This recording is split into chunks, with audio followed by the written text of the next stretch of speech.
Welcome to simple vlog. இன்றைக்கி நம்ம சுரக்காய் கடையில் எப்படி செய்யலான்னு தான் பார்க்க போகிறோம். அதுவும் கிராமத்து சுவையில் எந்த மாதிரி செய்கிறதுன்னு தான் இன்றைக்கி இந்த வீடியோவில் செஞ்சு காமிச்சிருக்கிறேன். கண்டிப்பாக வீடியோ முழுமையாக பார்த்துட்டு இந்த சுரக்காய் கடையிலுக்கு வந்து என்னென்ன பொருட்கள் போட்டு எந்த மாதிரி கடைஞ்சி காமிச்சிருக்கிறேன்னு கண்டிப்பாக பார்த்து தெரிஞ்சுட்டு இந்த மாதிரி ட்ரை பண்ணி பாருங்கள். ரொம்ப உங்களுக்கு பிடிக்கும். மசாலா பொருளெல்லாம் இதில் எதுவும் சேர்க்காமல் சிம்பிளான முறையிலேயே ஆரோக்கியமான சுரக்காய் கடையில் தான். இது வந்து இட்லி தோசை சாதத்துக்கெல்லாம் ரொம்பவே அல்டிமேட்டாக இருக்கும். கடைசி வரைக்கும் வீடியோ பாருங்கள். வீடியோ பார்க்குறதுக்கு முன்னால் வீடியோவை லைக் பண்ணுங்கள், சப்ஸ்கிரைப் பண்ணுங்கள். வாங்க வீடியோக்குள்ளே போய் இது எந்த மாதிரி செய்யலான்னு பார்க்கலாம். அதுக்கு குக்கரில் தான் இந்த சுரக்காய் கடையில் வந்து கடைய போகிறோம். அதுக்கு குக்கரில் வந்து தேங்காய் வந்து 2 டேபிள் ஸ்பூன் சேர்த்திக்கிங்க. தேங்காய் சேர்க்கும்போது இதோட டேஸ்ட் வந்து தனி சுவையை கொடுக்கும். கடுகு 1 டீஸ்பூனு, சீரகம் 1 டீஸ்பூன் இதோட சேர்த்திட்டு நல்லா பொரிஞ்ச மிட்டி இதில் வரமிளகாய் வந்து 2 கிள்ளி சேர்த்திக்கிங்க. உங்களுக்கு எந்தளவுக்கு காரம் தேவையோ அந்தளவுக்கு சேர்த்திக்கிங்க. இதோட பச்சை மிளகாய் 1 மட்டும் சேர்த்திருக்கிறேன். சேர்த்திட்டு இதோட சின்ன வெங்காயம் வந்து ஒரு கைப்பிடி சேர்த்திட்டு பூண்டு ஒரு 10 பல் இதோட சேர்த்திக்கலாம். சேர்த்திட்டு இதை வந்து வதக்கி விட்டுக்கலாம். வெங்காயத்தை நல்லா வதக்கிட்டு இதோட தக்காளி 2 கட் பண்ணி சேர்த்திக்கலாம். எந்த அளவுக்கு நீங்கள் சுரக்காய் எடுத்துருக்கிறீங்களோ அந்தளவுக்கு தகுந்த மாதிரி நீங்கள் தக்காளி வந்து இதில் சேர்த்திக்கிங்க. தக்காளி சேர்த்திட்டு மஞ்சள் 1 டீஸ்பூனு, உப்பு தேவையான அளவு சேர்த்திட்டு நல்லா தக்காளி வந்து வதக்கிக்கலாம். இதோட கருவேப்பிலையும் சேர்த்திட்டு வதக்கி விட்டுக்கலாம்.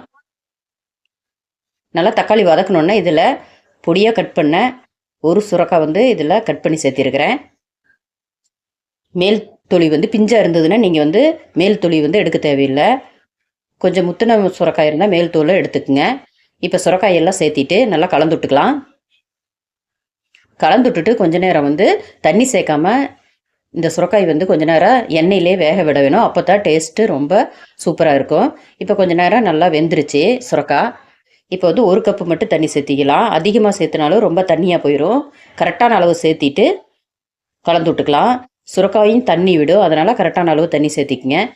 தண்ணி சேர்த்திட்டு நல்லா கலந்து விட்டுட்டு குக்கர் மூடி போட்டு ஒரு 3லேருந்து 4 விசில் விட்டு எடுத்துக்கலாம். பிஞ்சு சுரக்காய் இருந்தால் சீக்கிரமாகவே வெந்துடும்.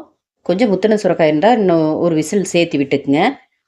இப்போ விசில் அடங்கி நல்லா சுரக்காயெல்லாம் வெந்து வந்துருச்சு. இப்போ இந்த சுரக்காயை வந்து ஒரு மத்து வச்சு கொஞ்சமாக கடைஞ்சுட்டாவே நல்லா கடைப்பட்டுரும். ஏன்னா நல்லா வெந்திருக்கிறதுனால இது அப்படி மசிச்சுட்டா நல்லா மசிஞ்சிரும். இப்போ நல்லா மசிச்சுட்டாச்சு. சுரக்காய் கடையில் வந்து ரெடி ஆயிடுச்சு.